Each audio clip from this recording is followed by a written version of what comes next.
चलो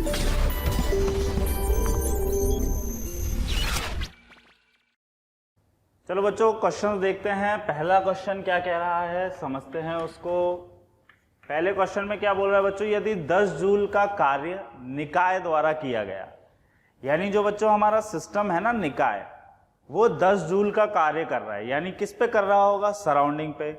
यानी क्या है, सिस्टम वर्क्स ऑन सराउंडिंग, यानी यहाँ पे वर्क डन कैसा आएगा बच्चों, नेगेटिव आएगा, यानी W की वैल्यू कितनी हो जाएगी, -10 जूल।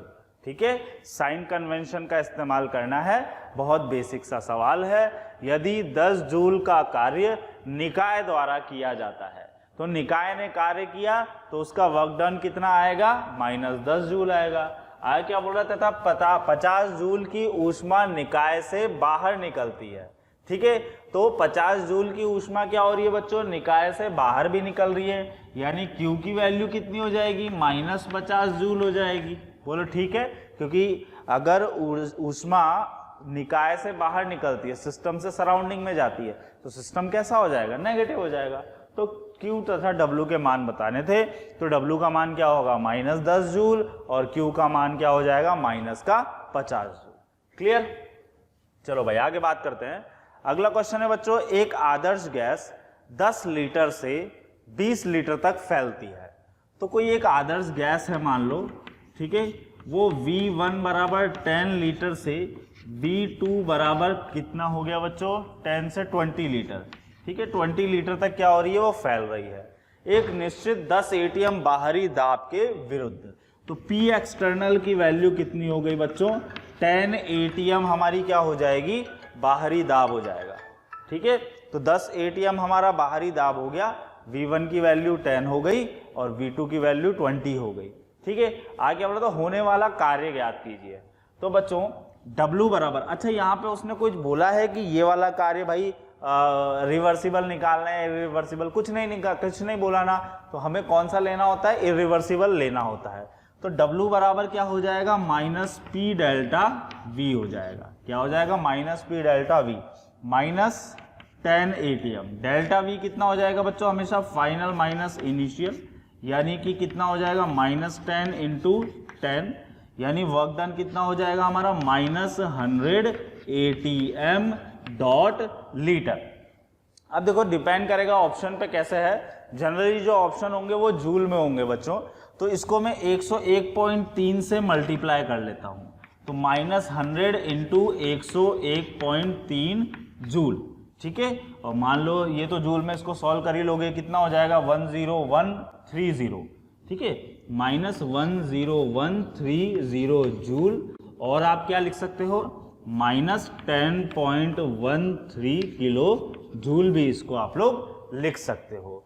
ठीक है, तो ये हमारा वर्क डन आ रहा है। अब बच्चों यहाँ पे देखो वर्क डन कैसा है आपका, नेगेटिव है। वर्क डन कैसा है, नेगेटिव। तो गैस जो है बच्चों वो फैल रही थी, इस रूम में मान लो कोई गैस है वो फैल रही है, तो पिस्टन कहाँ जाएगा, ऊपर जाएगा, यानी सिस्टम किस पे कार्य कर रहा है, सराउंडिंग पे कार्य कर रहा है। तो वर्क डन कैसा आना चाहिए, नेगेटिव आना चाहिए, और वो हमारा आ रहा है। ठीक है, तुम्हें तो क्या है, डायरेक्ट फॉर्मूला यूज करना है, साइन कन्वेंशन अपने आप वहां पे सेटिस्फाई हो जाएगा, उसमें तुम्हें लोड लेने की कोई भी जरूरत नहीं है वर्क डन वाले फॉर्मूले में, क्योंकि हमने उसको डिराइव ही ऐसे किया है कि वो साइन कन्वेंशन अपने आप सेटिस्फाई हो जाए। लेकिन हाँ, जब Q और W स्पेशली पूछ रहा है वो कि भाई अंदर हीट अंदर आ रही है ना, वर्क डन सिस्टम सराउंडिंग पे कर रहा है, तो वहां पे तुम्हें साइन कन्वेंशन का ध्यान रखना है। ठीक है, चलो अभी आगे बात करते हैं बच्चों थर्ड क्वेश्चन की। तो थर्ड क्वेश्चन में क्या बोल रहा है, 2 मोल आदर्श गैस अपने आयतन के 2 गुना आयतन तक फैलती है। तो बच्चों कितने मोल है हमारी आदर्श गैस, 2 मोल है। पहले मान लो V वॉल्यूम था, अभी कितना हो गया, 2V हो गया। तो चेंज इन वॉल्यूम कितना हुआ बच्चों, V ही तो हुआ ना, चेंज इन वॉल्यूम तो V हुआ। मान लो पहले 1 लीटर था, फिर 2 लीटर हो गया, तो 2 - 1 यानी कितना होगा, 1 लीटर होगा। तो पहले मान लो V लीटर था और वो फैल के कितना हो गया, 2V हो गया, तो चेंज इन वॉल्यूम क्या हो गया, 2V - V, यानी कि V लीटर के बराबर हो जाएगा। आगे क्या बोल रहा है, 2 गुना आयतन तक फैलती है, जिसमें 22.4 ATM डॉट लीटर का कार्य होता है।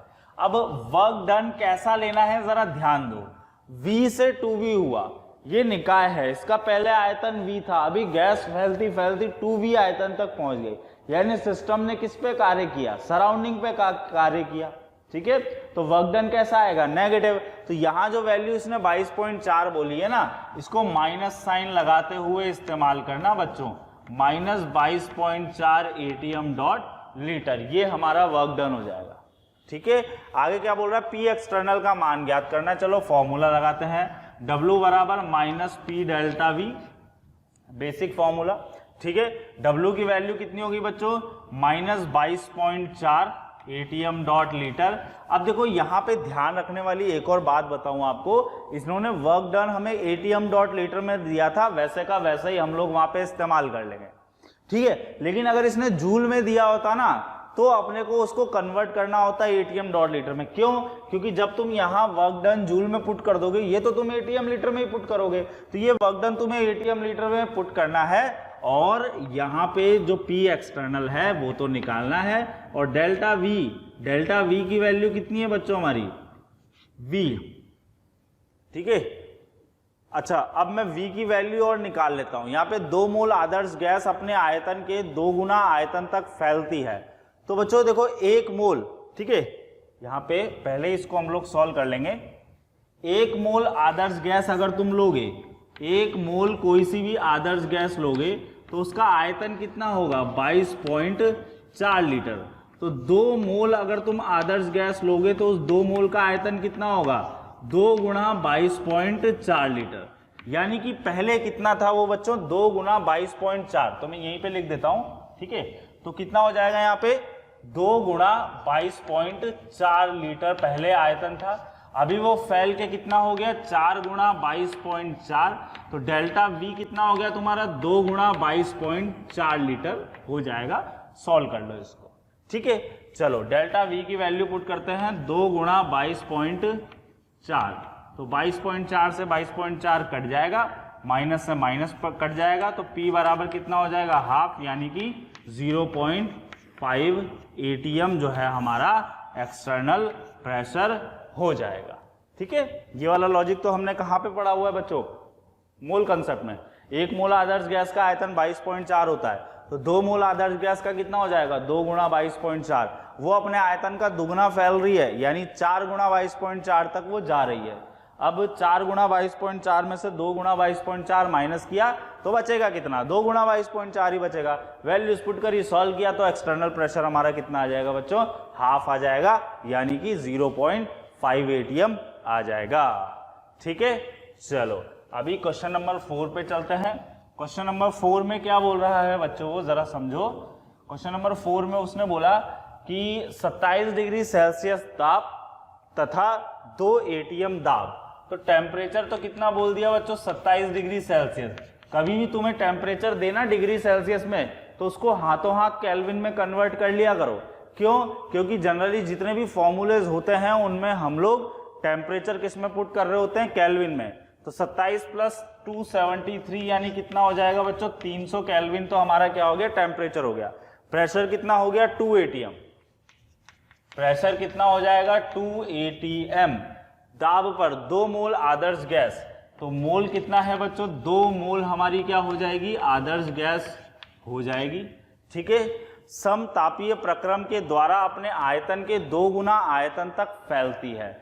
समतापीय प्रक्रम मतलब डेल्टा T की वैल्यू कितनी हो गई, 0 हो गई, 2 गुना आयतन तक फैलती है।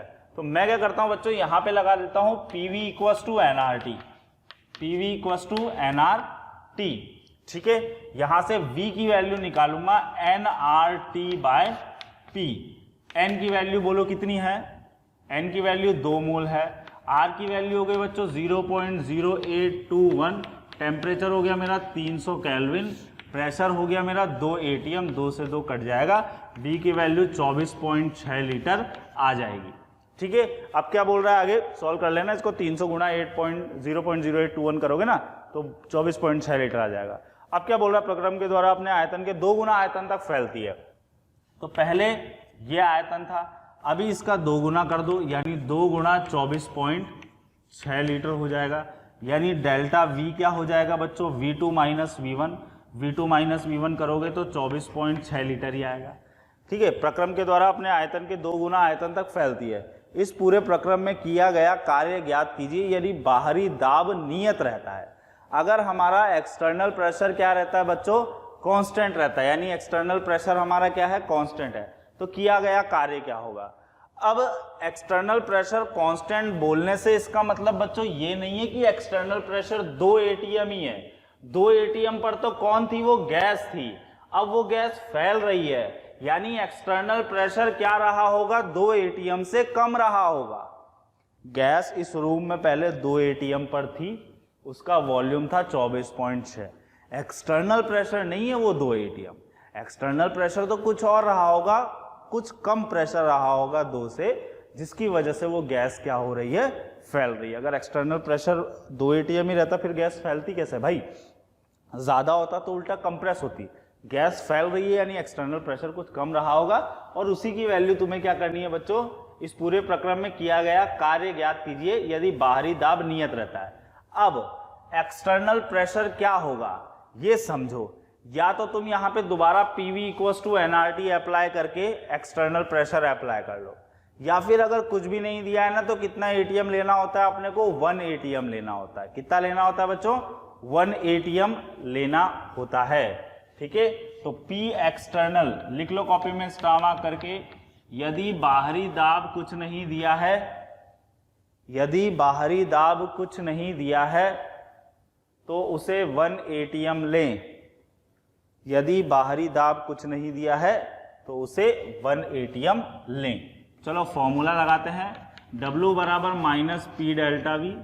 ठीक है, W निकालना है, माइनस पी एक्सटर्नल 1 एटीएम हो गया, डेल्टा वी की वैल्यू बच्चों 24.6 हो गई। ठीक है, ये एटीएम डॉट लीटर में आ गया, माइनस 24.6 एटीएम डॉट लीटर।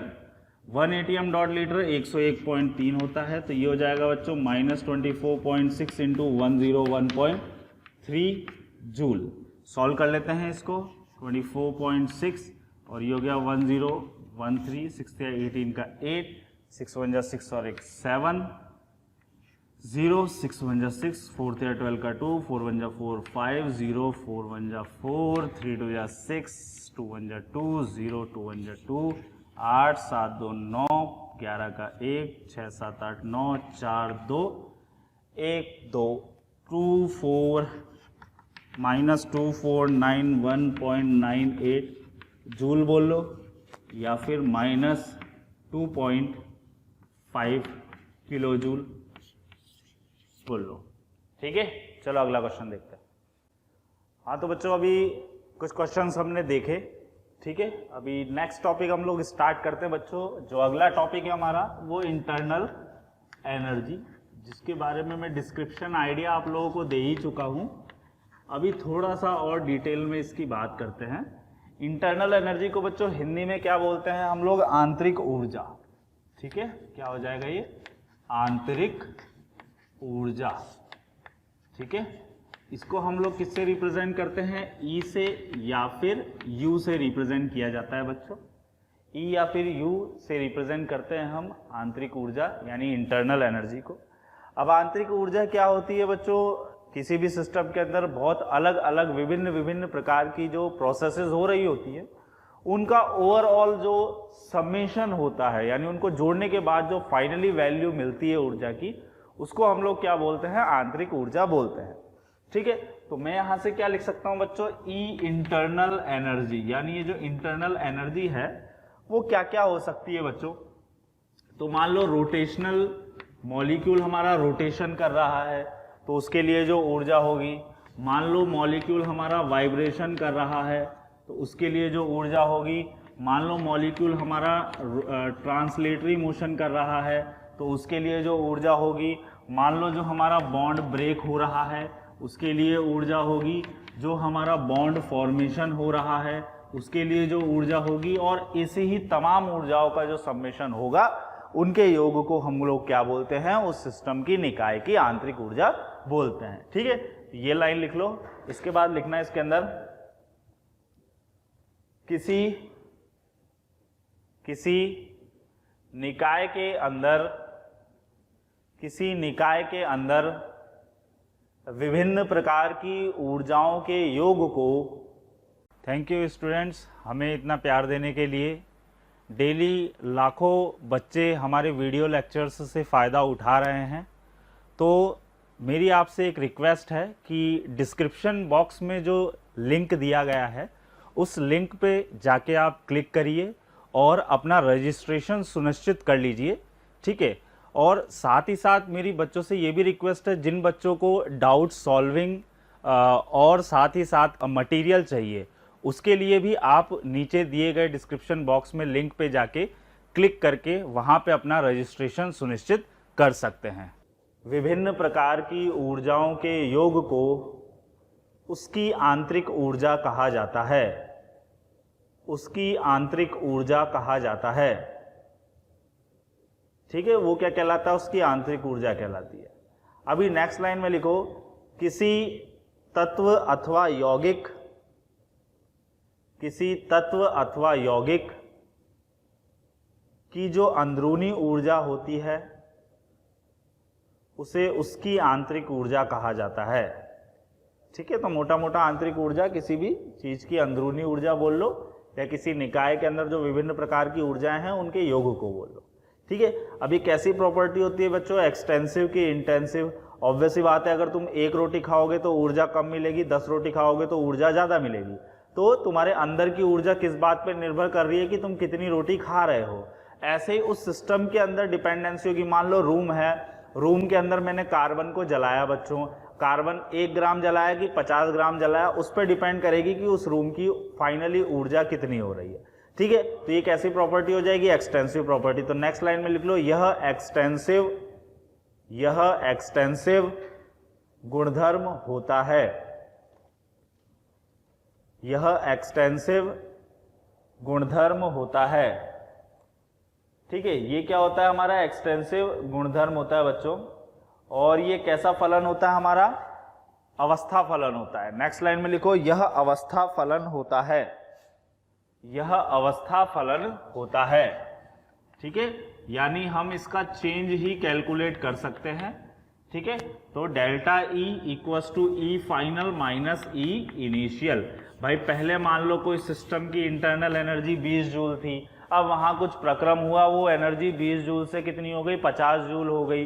तो कितना परिवर्तन हुआ बच्चों? 50 से 20 यानी 30 जूल का परिवर्तन हुआ। यानी चेंज इन इंटरनल एनर्जी कितना हो जाएगा बच्चों? 30 जूल हो जाएगा, ठीक है। Change in internal energy,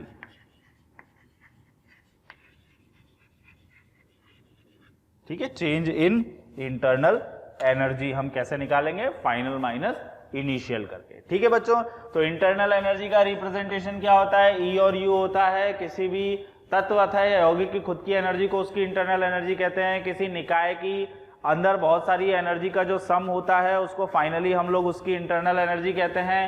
delta E क्या होता है बच्चों? E final minus E initial होता है। यानी चेंज अगर आपको इंटरनल एनर्जी का निकालना है तो फाइनल और इनिशियल इंटरनल एनर्जीज आपको पता होनी चाहिए, ठीक है। चलो अभी बात करते हैं। देखो इंटरनल एनर्जी जो होती है बच्चों, वो 2 प्रकार की एनर्जीज का सम मोटा मोटा होती है।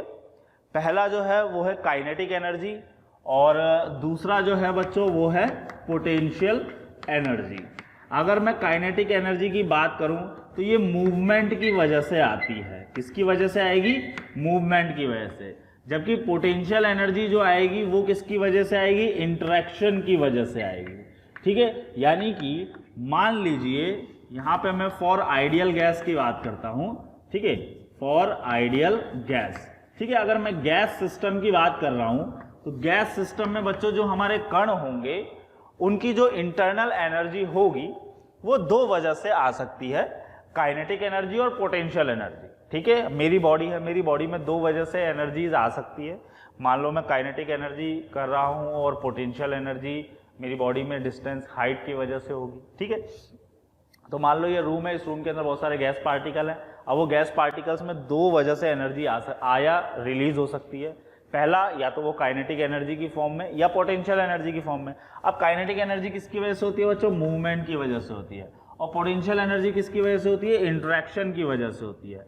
अब बच्चों जो हमारा आदर्श गैस होती है, ठीक है, आदर्श गैस के अंदर एक नियम चलता है काइनेटिक थ्योरी ऑफ गैसेस के अंदर कि कणों के मध्य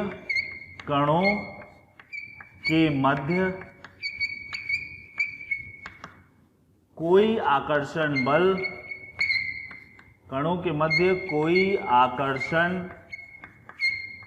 बल नहीं होता।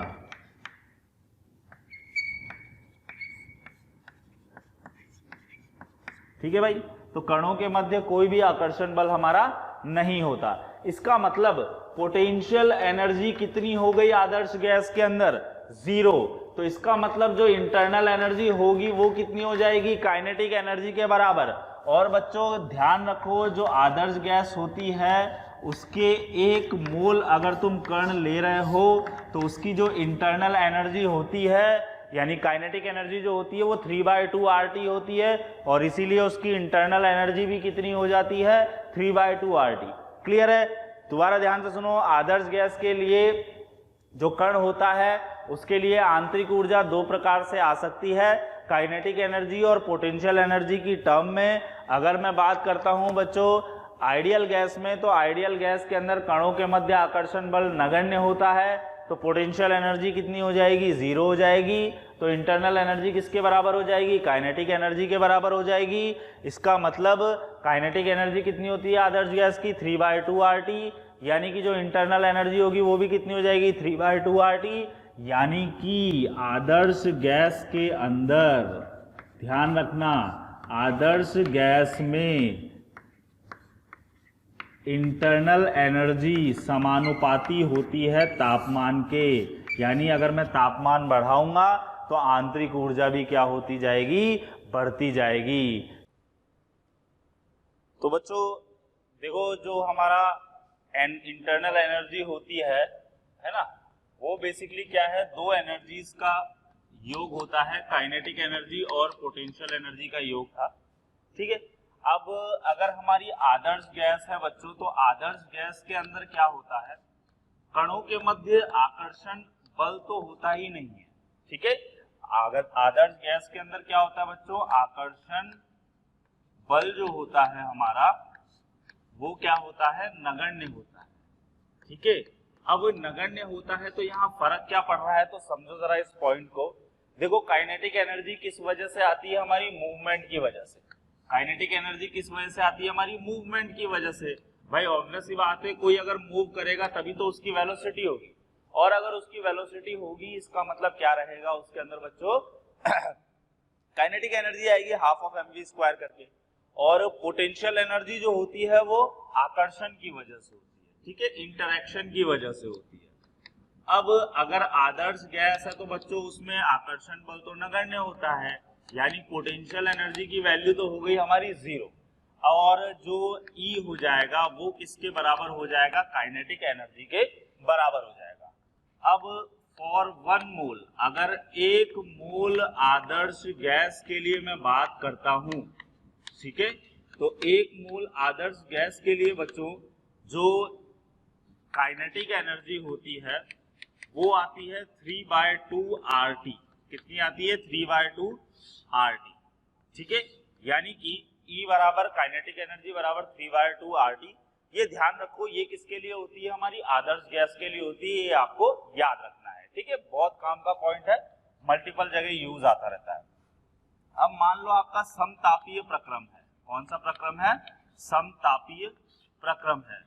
तो बच्चों समतापीय प्रक्रम के अंदर तापमान तो हमारा चेंज नहीं होता, यानी डेल्टा टी की वैल्यू क्या हो जाएगी? 0 हो जाएगी।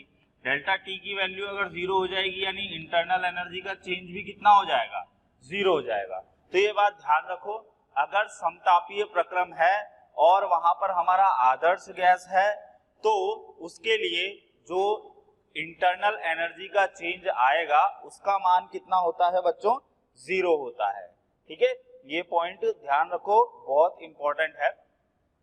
और एक बात और ध्यान रखो बच्चों, किसी भी सिस्टम की, किसी निकाय की हम आंतरिक ऊर्जा का मान ज्ञात नहीं कर सकते हैं, हम चेंज इन आंतरिक ऊर्जा ज्ञात कर सकते हैं। ठीक है, तो लिख लो स्टार मार्क करके, किसी निकाय की किसी निकाय की आंतरिक ऊर्जा का मान ज्ञात नहीं किया जा सकता, किंतु आंतरिक ऊर्जा के परिवर्तन के मान को ज्ञात किया जा सकता है, किंतु आंतरिक ऊर्जा के परिवर्तन के मान को ज्ञात किया जा सकता है। यानी डेल्टा ई बराबर क्या हो जाएगा बच्चों, E final minus E initial. Clear? चलो ये था हमारा आंतरिक ऊर्जा, अभी नोट कर लेना ये सब चीजें। और इसके बाद नेक्स्ट हेडिंग डालो, first law of thermodynamics. First law of thermodynamics, ठीक है बच्चों, इसको शॉर्ट में हम लोग क्या बोलते हैं, FLOT, float. First law of thermodynamics, ठीक है, ऊष्मा गतिकी का प्रथम नियम। ठीक है, अब बच्चों ऊष्मा गतिकी का प्रथम नियम क्या बोलता है कि हम न तो ऊर्जा को बना सकते हैं और ना ही ऊर्जा को नष्ट कर सकते हैं, और यही कारण होता है हम क्या बोलते हैं, ऊर्जा जो है वो संरक्षित होती है। ठीक है, तो इसके नीचे नेक्स्ट लाइन में लिख लो, यह ऊर्जा संरक्षण का नियम होता है, यह ऊर्जा संरक्षण का नियम होता है।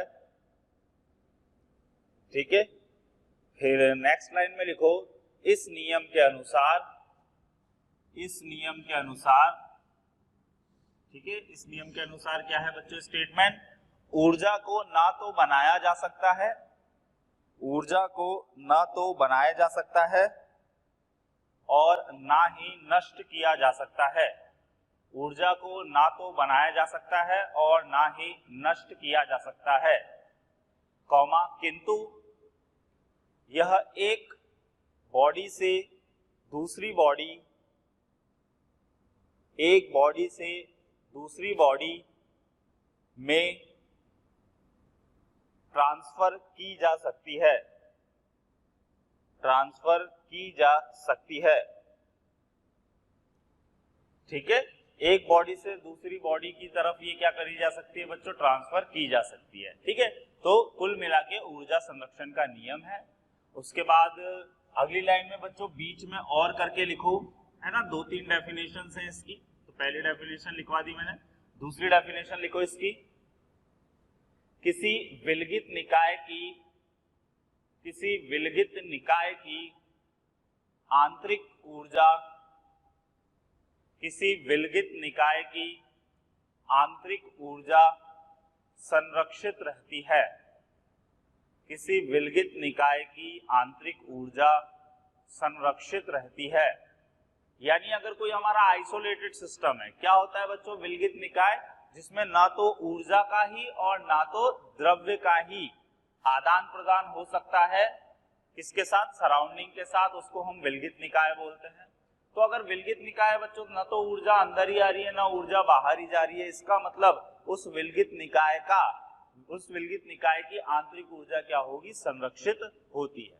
ठीक है, अगला पॉइंट क्या हो सकता है इसमें बच्चों, अगर मैं पूरे ब्रह्मांड की बात करूं, देखो जितनी ऊर्जा निकाय से निकलेगी उतनी ऊर्जा कहां जाएगी, परिवेश में जाएगी, और जितनी ऊर्जा परिवेश में कम होगी उतनी ऊर्जा निकाय में क्या होगी, बढ़ेगी, क्योंकि परिवेश की ऊर्जा कहाँ आई होगी, निकाय में। भाई ऊर्जा नष्ट तो कर ही नहीं जा सकती है, यानी जितनी ऊर्जा है इस पूरे ब्रह्मांड की वो एक प्रकार से क्या है बच्चों, संरक्षित है। ठीक है, तो अगली डेफिनेशन लिखो, संपूर्ण ब्रह्मांड की ऊर्जा, संपूर्ण ब्रह्मांड की ऊर्जा संरक्षित होती है, संपूर्ण ब्रह्मांड की ऊर्जा संरक्षित होती है। ठीक है बेटा, संपूर्ण ब्रह्मांड जो है उसकी ऊर्जा क्या है, संरक्षित होती है। अब इसका मैथमेटिकल फॉर्म देखते हैं बच्चों, तो मैथमेटिकली हम क्या लिख सकते हैं, ठीक है, डेल्टा ई बराबर Q प्लस W। यानी अगर हमारा कोई निकाय है तो उस निकाय की आंतरिक ऊर्जा जो होगी वो दो ही तरीके से चेंज करी जा सकती है, या तो कार्य के द्वारा या ऊष्मा के द्वारा। तो हमने क्या लिखा, किसी निकाय की आंतरिक ऊर्जा का परिवर्तन किसके बराबर होगी, उसके द्वारा या उस पर कार्य किया गया, ठीक है, प्लस उसमें आने वाली ऊष्मा या उससे जाने वाली ऊष्मा। इन दोनों के योग के बराबर होगा। तो डेल्टा ई बराबर क्या हो जाता है बच्चों, Q प्लस W हो जाता है। एग्जाम्पल लेके अगर मैं बात करूं, मान लो बच्चों ये हमारा एक कंटेनर है। प्यारे बच्चों, हमें रोज लाखों कमेंट्स आते हैं कि सर इस टॉपिक पर वीडियो बनाइए, ये वाला टॉपिक सर एक्सप्लेन कर दीजिए। कोई फिजिक्स के टॉपिक के लिए पूछता है, कोई केमिस्ट्री के टॉपिक के लिए पूछता है। ठीक है बच्चों, तो मेरी आपसे एक रिक्वेस्ट है, आप हमारे चैनल पर जाकर उसको एक बार सब्सक्राइब कीजिए और साथ ही साथ में जो बेल नोटिफिकेशन है उसको भी आप क्लिक कीजिए, क्योंकि उससे होगा क्या, जो भी हम नए वीडियोज़ अपलोड करेंगे वो आप तक हैंड टू हैंड आ जाएगा और आपसे कोई भी वीडियो मिस नहीं होगी। हम ऐसा बोल क्यों रहे हैं बच्चों, क्योंकि होता क्या है, जो टॉपिक्स की आप डिमांड कर रहे होते हैं उस पर हमने ऑलरेडी वीडियो बना के डाली हुई होती है। ठीक है, तो वो आपको सर्च करेंगे वहाँ पे तो बहुत ही ईजिली अवेलेबल हो जाएगा। ठीक है, तो आप वहाँ पर जाइए, एक बार सब्सक्राइब कीजिए और बेल आइकन पर क्लिक कीजिए। ठीक है, ये इसके ऊपर क्या है, पिस्टन है। ठीक है, अब क्या है बच्चों, ऊपर से कार्य किया जा रहा है 2 जूल का और अंदर से ऊष्मा बाहर निकल रही है 5 जूल की। तो आंतरिक ऊर्जा में कितना परिवर्तन हुआ, तो बच्चों आंतरिक ऊर्जा क्या हो जाएगा, Q प्लस W हो जाएगा। तुम्हें साइन के साथ में पुट करना है। अब बच्चों ऊष्मा बाहर जा रही है, इसका मतलब -5 जूल आएगा और सराउंडिंग सिस्टम पे कार्य कर रहा है, इसलिए वर्क डन कैसा आएगा, पॉजिटिव। तो डेल्टा ई की वैल्यू कैसी आएगी, -3 जूल आएगी। ठीक है, तो इस तरीके से हम लोग इसका इम्प्लीमेंटेशन करेंगे और इसके एग्जांपल्स क्वेश्चंस हम लोग करेंगे। अभी केवल ये एक एग्जांपल नोट कर लीजिए। ठीक है, चलो बच्चों, एग्जांपल नोट करने के बाद अब हम डिफरेंट टाइप के प्रोसेसेस में डेल्टा ई को काउंट करेंगे। ठीक है, तो नेक्स्ट हेडिंग डालिए, कंक्लूजन फ्रॉम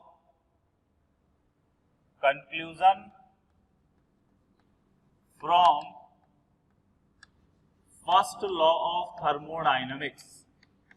ठीक है बच्चों, तो फर्स्ट लॉ ऑफ थर्मोडायनेमिक्स में हम पहला देखने जा रहे हैं समतापीय प्रक्रम में, समतापीय प्रक्रम। तो बच्चों अगर समतापीय प्रक्रम की बात करें तो T क्या होगा, यहाँ पे कांस्टेंट रहेगा, यानी कि डेल्टा T की वैल्यू क्या हो जाएगी, 0 हो जाएगी और डेल्टा E की वैल्यू भी क्या हो जाएगी, 0 हो जाएगी। हमने एक निकाय लिया, उसमें कौन सी गैस है बच्चों, आदर्श गैस है। अगर कुछ नहीं बोल रहा है तो तुम्हें आदर्श गैस मानते हुए ही चलना है। तो एक निकाय था हमारा, तो बच्चों T क्या हो गया, समतापीय प्रक्रम में कांस्टेंट हो गया, डेल्टा T की वैल्यू 0 हो गई, डेल्टा E की वैल्यू क्या हो गई, 0 हो गई। ठीक है ना बच्चों, तो अगर कुछ भी नहीं दिया है तो हमें क्या लेना है, उसके अंदर आदर्श गैस लेनी है। अब बच्चों मैं फर्स्ट लॉ ऑफ थर्मोडायनेमिक्स का इस्तेमाल करता हूँ। तो फर्स्ट लॉ ऑफ थर्मोडायनेमिक्स क्या बोलता है, डेल्टा E बराबर क्या होता है मेरा, Q प्लस W, और समतापीय प्रक्रम में डेल्टा E की वैल्यू हो गई 0, 0 बराबर क्या हो गया, Q प्लस W हो गया, यानी Q की वैल्यू क्या हो जाएगी मेरी, माइनस की W हो जाएगी। ठीक है, अब Q बराबर माइनस W का मतलब क्या है, जरा वो भी समझ लेते हैं। तो बच्चों Q बराबर माइनस W का मतलब क्या हो जाएगा कि भाई आपका निकाय जो है, ठीक है, उस निकाय के अंदर, ठीक है, आपका निकाय है, उस निकाय के अंदर मान लीजिए ऊर्जा अंदर आ रही है, Q पॉजिटिव है, तो W कैसा आएगा, नेगेटिव आएगा। यानी अगर निकाय में ऊर्जा आ रही है, ठीक है, अगर Q की वैल्यू कैसी होगी, पॉजिटिव होगी, तो W कैसा आएगा, नेगेटिव आएगा। यानी अगर निकाय में ऊर्जा आएगी, निकाय में ऊर्जा आएगी, ठीक है, तो जितने मान की ऊर्जा आएगी उतना ही कार्य निकाय द्वारा परिवेश पर किया जाएगा। यही तो मतलब हुआ भाई। हाँ, अगर Q की वैल्यू पॉजिटिव है यानी निकाय में मान लो 5 जूल की ऊर्जा आ रही है, तो W -5 आएगा, यानी निकाय परिवेश पे 5 जूल का कार्य कर देगा। ठीक है, तो Q पॉजिटिव W नेगेटिव, निकाय में ऊर्जा आएगी उतना ही कार्य निकाय द्वारा परिवेश पर किया जाएगा। सिमिलरली अगर Q की वैल्यू तुम्हारी नेगेटिव है तो W कैसा आएगा, पॉजिटिव, तो इसका उल्टा कर लो, निकाय से ऊर्जा जाएगी उतना ही कार्य परिवेश द्वारा निकाय पर किया जाएगा। ठीक है, निकाय से ऊर्जा बाहर जाएगी उतना ही परिवेश निकाय पर कार्य करेगा, निकाय पर कार्य करेगा। ठीक है, तो बच्चों यहां पे मैं लिखते चलेंगे हम लोग जो जो हमारे कंक्लूजन आएंगे। ठीक है, आइसोथर्मल प्रोसेस रहा हमारा पहला। आइसोथर्मल प्रोसेस में हमारा कंक्लूजन क्या आया, Q बराबर माइनस ऑफ W, ये हमारा पहला कंक्लूजन है। ठीक है, आइसोथर्मल कंक्लूजन, ये तो हमारा पहला हो गया आइसोथर्मल। इसके बाद अगर नेक्स्ट बात करें तो नेक्स्ट प्रोसेस कौन सा है हमारा बच्चों, आइसोकोरिक प्रोसेस।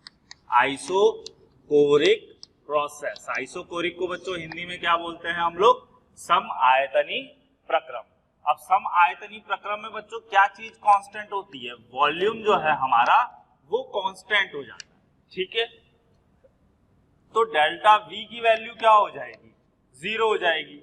अब W क्या होता है, माइनस P डेल्टा V होता है, यानी सीधे सीधे तुम्हारा वर्क डन कितना आ गया, यहाँ से 0 आ गया। अभी डेल्टा E बराबर क्या होता है बच्चों, Q प्लस W होता है, तुम क्या कर दो, 0 पुट कर दो, तो ये क्या आ गया, डेल्टा E बराबर Q। यानी अगर मेरा सम आयतनी प्रक्रम है तो उसमें जो ऊष्मा होगी नियत आयतन पर वो सीधे किसके बराबर होगी, आंतरिक ऊर्जा के परिवर्तन के बराबर होगी।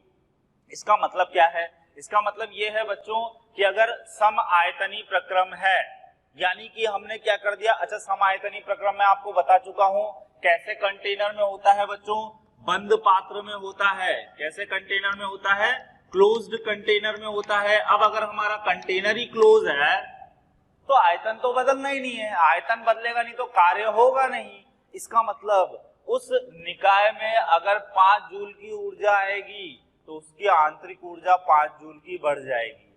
अगर उसमें से 5 जूल की ऊर्जा निकलेगी यानी -5 होगी ना Q की वैल्यू, तो आंतरिक ऊर्जा का परिवर्तन भी -5 यानी 5 जूल से घट जाएगी। ठीक है, तो हमारा जो सेकंड है that is isochoric process. Isochoric process के अंदर मेरा क्या कंक्लूजन निकल के आया बच्चों, डेल्टा E बराबर क्या हो जाता है, Q हो जाता है। ठीक है, ये सारे पॉइंट हमें बच्चों याद रखने पड़ेंगे। ठीक है, तो आइसोकोरिक प्रोसेस के अंदर क्या है बच्चों, डेल्टा E बराबर क्या हो गया हमारा, QV हो जाएगा। क्लियर, लिख लो इसके अंदर स्टेटमेंट लिख लो, नियत आयतन पर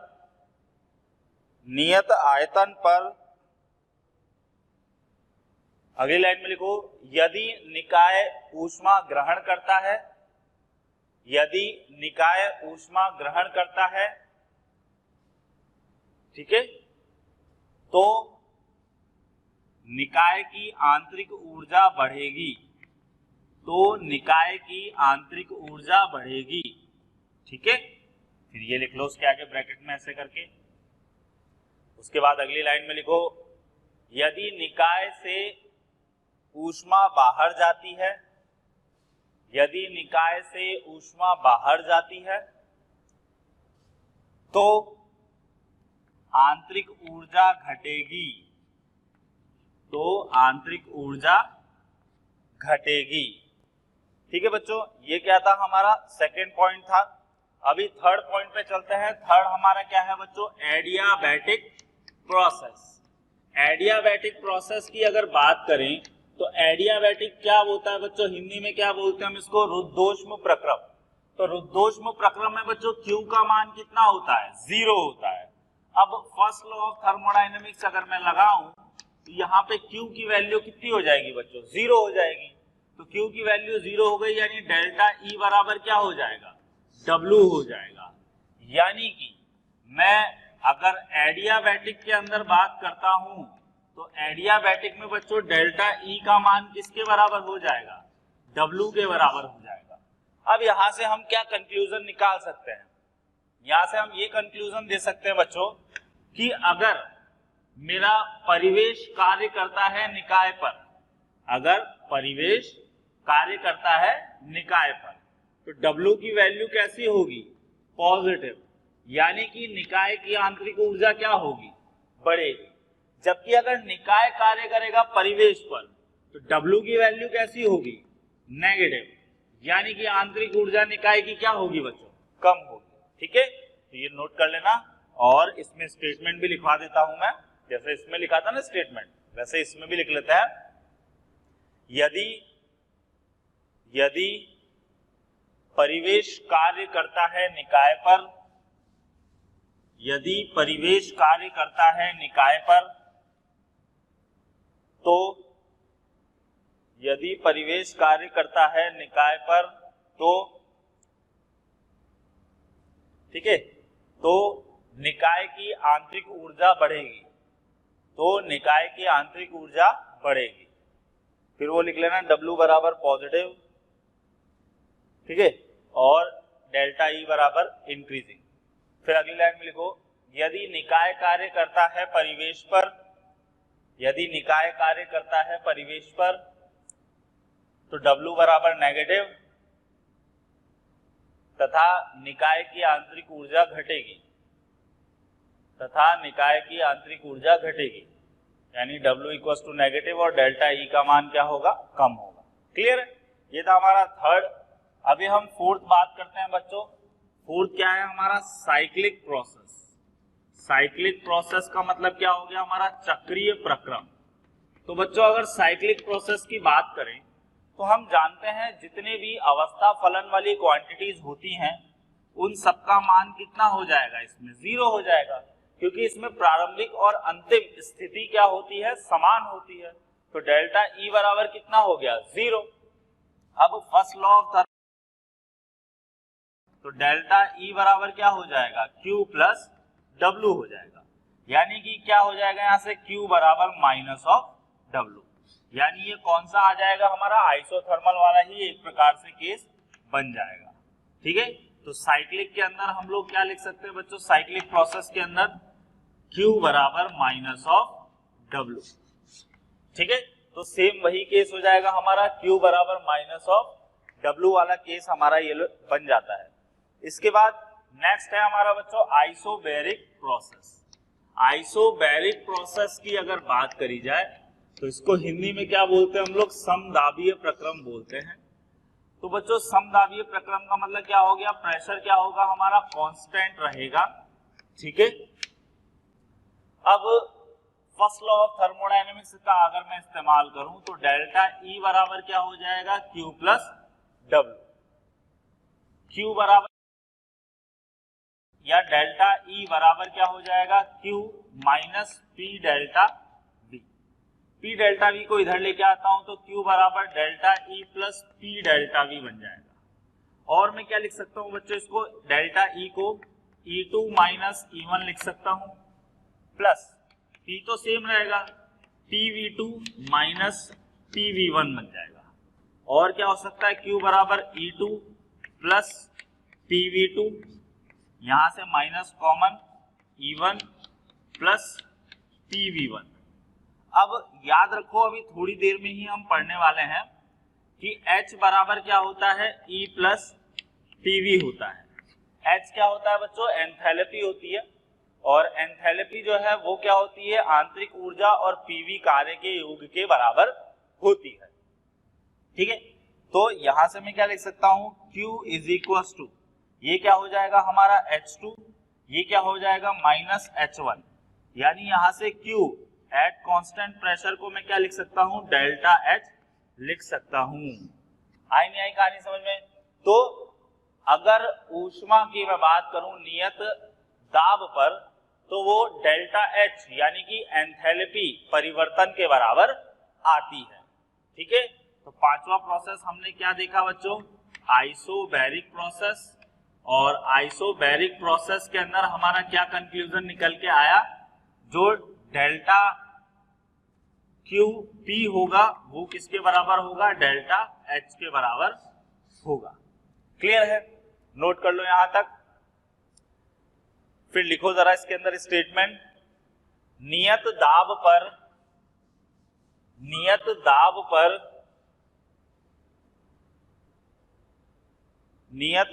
पर ऊष्मा का परिवर्तन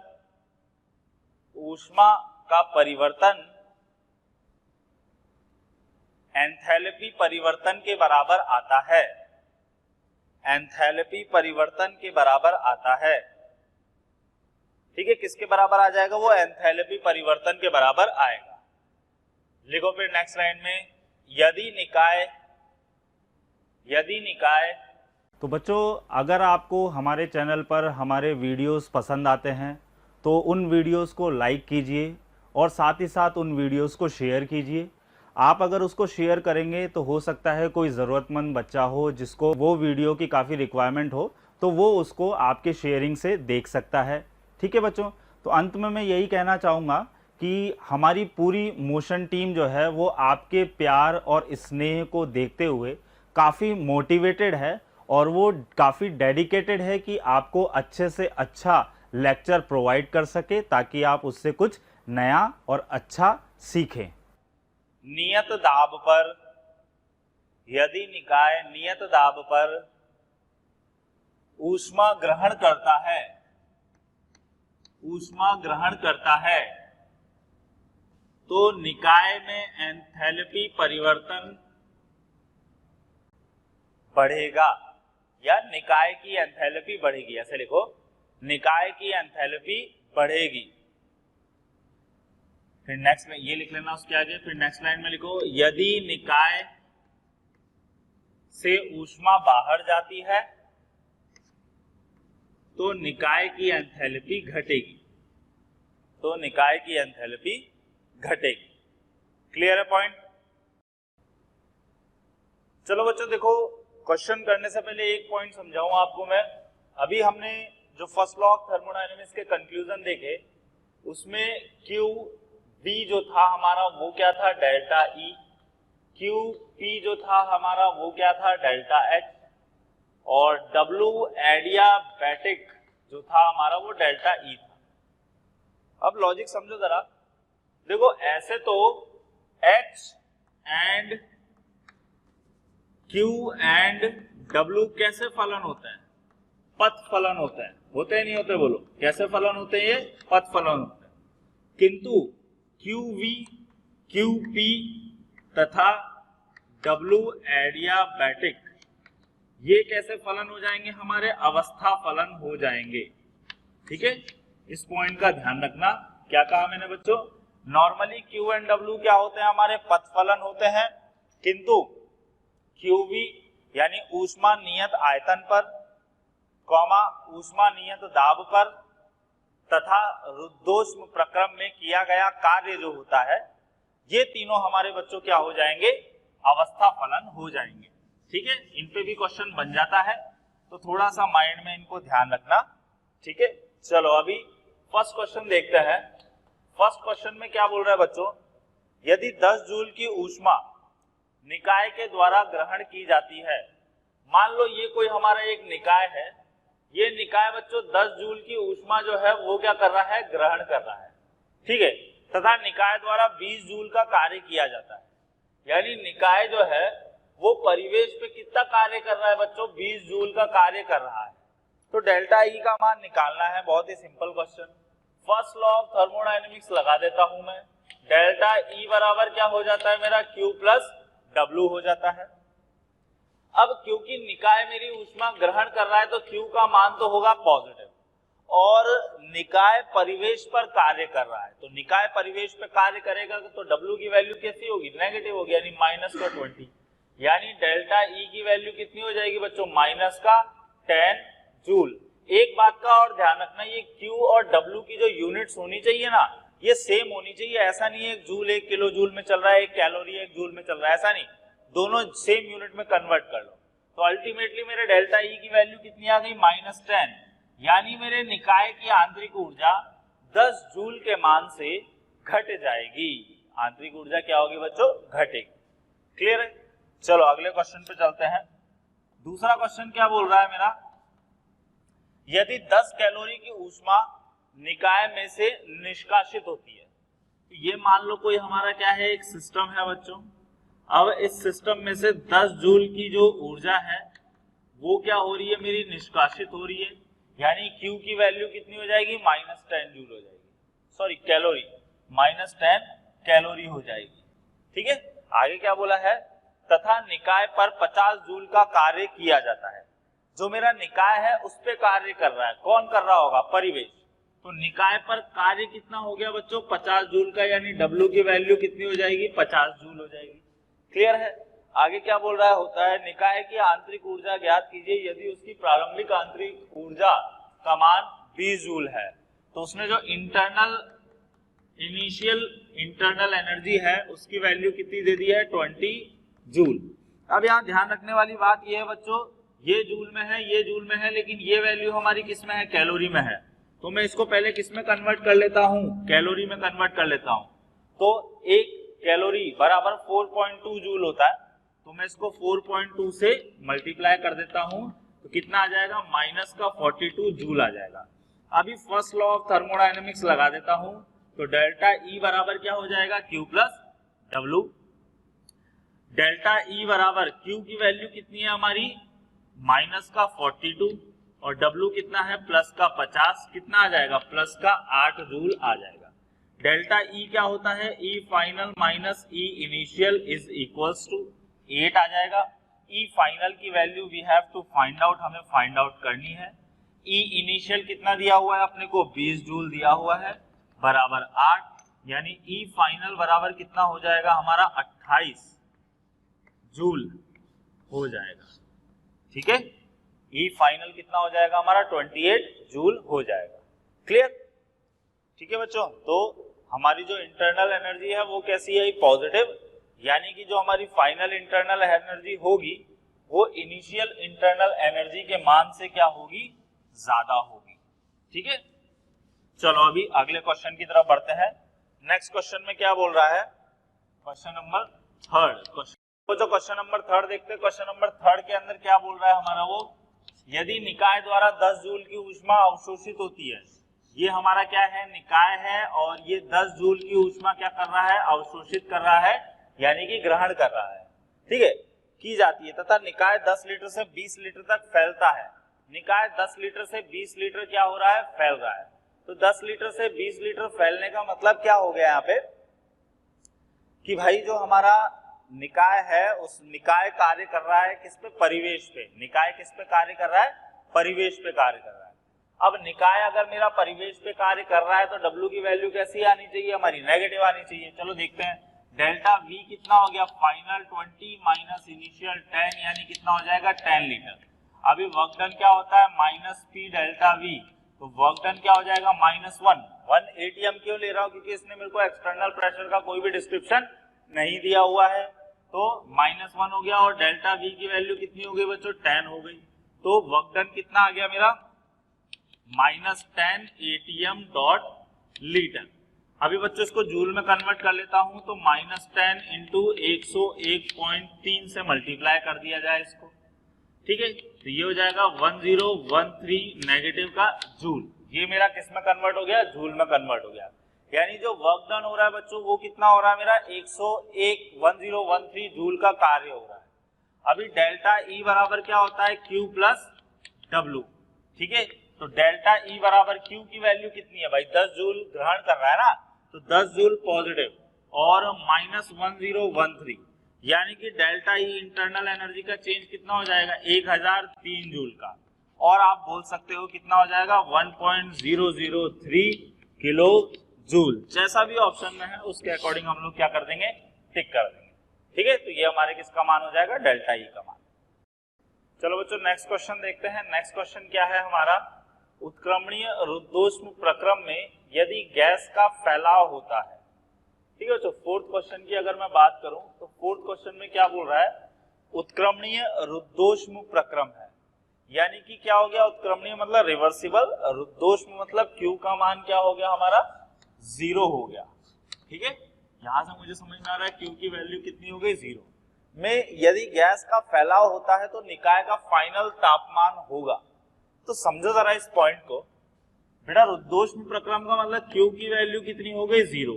अब फर्स्ट लॉ ऑफ थर्मोडायनेमिक्स अगर तुम लगाओगे तो डेल्टा E बराबर क्या हो जाएगा Q प्लस W, यानी कि डेल्टा E बराबर क्या हो जाएगा W के बराबर हो जाएगा।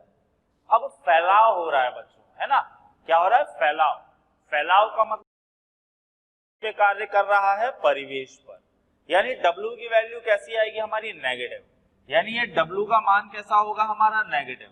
और अगर W का मान नेगेटिव होगा तो डेल्टा E का मान भी कैसा होगा, नेगेटिव, यानी डेल्टा E लेस देन 0, यानी आंतरिक ऊर्जा क्या हो रही है, घट रही है। और हमें पता है आदर्श गैस के लिए, आदर्श गैस के लिए क्या होता है बच्चों, इंटरनल एनर्जी बराबर काइनेटिक एनर्जी बराबर 3/2 RT, यानी कि internal energy directly proportional to T।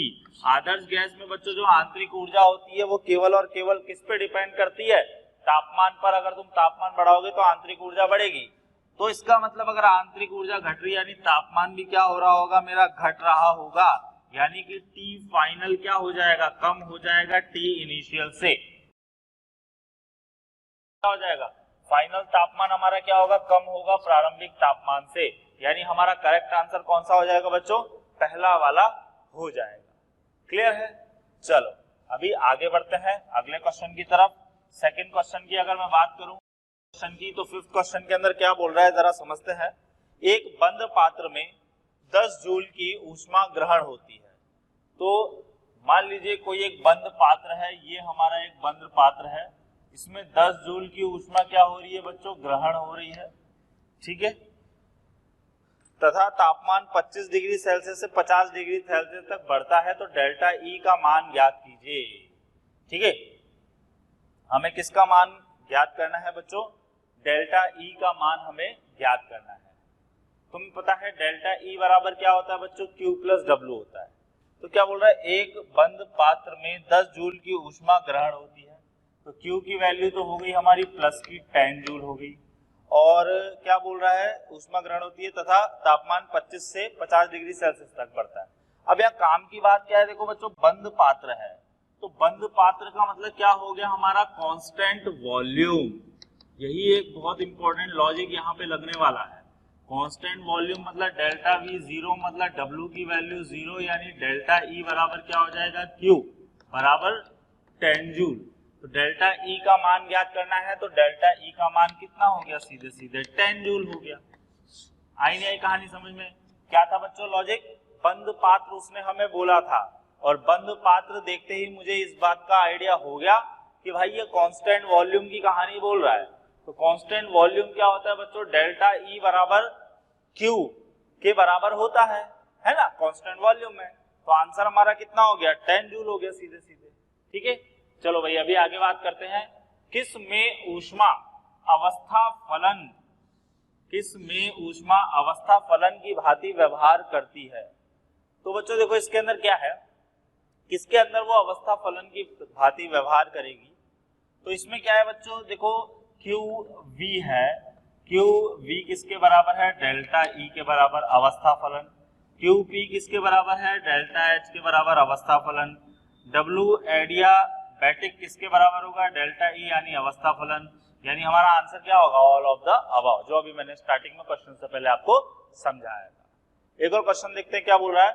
रुद्धोष्म प्रक्रम में फैलाव के दौरान, रुद्धोष्म प्रक्रम क्या हो गया बच्चों, जिसमें हमारी Q की वैल्यू क्या होती है, 0 होती है, यानी डेल्टा E की वैल्यू क्या हो जाएगी बच्चों, हमारी W के बराबर हो जाएगी। अब वो फैलाव बोल रहा है, तब क्या हो गया, सिस्टम किस पे कार्य कर रहा है, सराउंडिंग पे, यानी W की वैल्यू होगी नेगेटिव, यानी डेल्टा E होगा हमारा कैसा, नेगेटिव। यही केस बन गया, अगर डेल्टा E नेगेटिव तो तापमान, इंटरनल एनर्जी घटेगी, तापमान घटेगा। तो टेम्परेचर क्या होता है बच्चों, हमारा कांस्टेंट नहीं रहता, टेम्परेचर बढ़ता भी नहीं है, इंटरनल एनर्जी का जो चेंज है वो क्या होता है, हमारा घटता है।